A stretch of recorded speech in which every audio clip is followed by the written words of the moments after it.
ನಮಗೆ ಸ್ತೋತ್ರವಾಗಿದೆ. ಹೋದ ವಾರ ನಮ್ಮ ಅಕ್ಕನ ಮಗಳಿಗೋಸ್ಕರ ಸರ್ಗಳಿಗೆ ಒಂದು ವಿಷಯ ಹೇಳಿನ್ರಿ ಅವ್ರಿಗೆ. ಅಂದ್ರೆ ಆಕಿ 5 ತಿಂಗಳು ಪ್ರೆಗ್ನೆಂಟ್ ಇದ್ಳು ರೀ. ಆದ್ರೆ ಫ್ಯಾಮಿಲಿ ಡಾಕ್ಟರ್ ಕಡೆ ತೋರ್ಸೋಣ ಅದು ಖುಷಿಗೆ ಗೋಣಿಗೆ ಗಂಟು ಐತಂದು ಹೇಳಿರತ್ರಿ. ಅವ್ರ ಶುಕ್ರವಾರ ದಿನ ತೋರ್ಸ್ಯಾರಿ. ನಾ ರವಿವಾರ ದಿನ ಶುಕ್ರವಾರ ದಿನ ಸಾಯಂಕಾಲ ಫೋನ್ ಹಚ್ಚಿದ್ರಿ.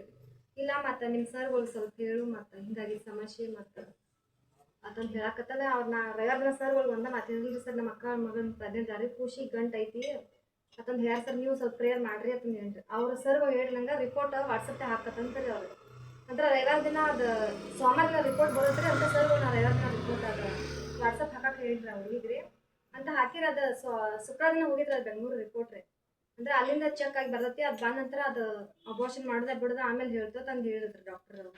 ಅಂತದ್ದು ನಾ ಏನು ಮಾಡಿದ್ರಿ, ಇಲ್ಲ ಮತ್ತು ಸರ್ಗಳು ನೀವು ವಾಟ್ಸಪ್ ಹಾಕತ್ತಂದ್ರೆ ಮತ್ತು ಅವ್ರಿಗೆ ನೀವು ರಿಪೋರ್ಟ್ ಎಲ್ಲ ವಾಟ್ಸಪ್ ಹಾಕ್ರಿ ಅಂತ ದೇವ್ರು ಏನಾರು ಒಂದು ದಾರಿ ತೋರಿಸ್ತಾರೆ ಅಂತಂದು ಹೇಳಿದ್ರಿ ಅವ್ರಿಗೆ.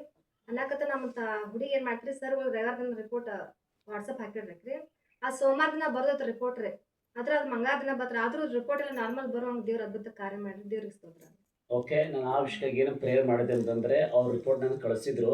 ದೇವರೇ ಇವೇನು ರಿಪೋರ್ಟ್ ಇದಾವಲ್ಲ ಇದೆಲ್ಲ ನಜರೇತಿನ ಯೇಸುವಿನ ಜೀವನ ನಾಮದಲ್ಲಿ ರಿಪೋರ್ಟ್ ಎಲ್ಲ ನಾರ್ಮಲ್ ಬರಲಿ ಇಷ್ಟೇ ಪ್ರೇಯರ್ ಮಾಡಿದೆ ನಾನು. ಓಕೆ, ದೇವರ ಅವ್ರ ಜೀವನದಲ್ಲಿ ಅದ್ಭುತ ಮಾಡಿದ್ರೆ ಅದಕ್ಕೆ ಹಾಕಿ ಸ್ತೋತ್ರವ.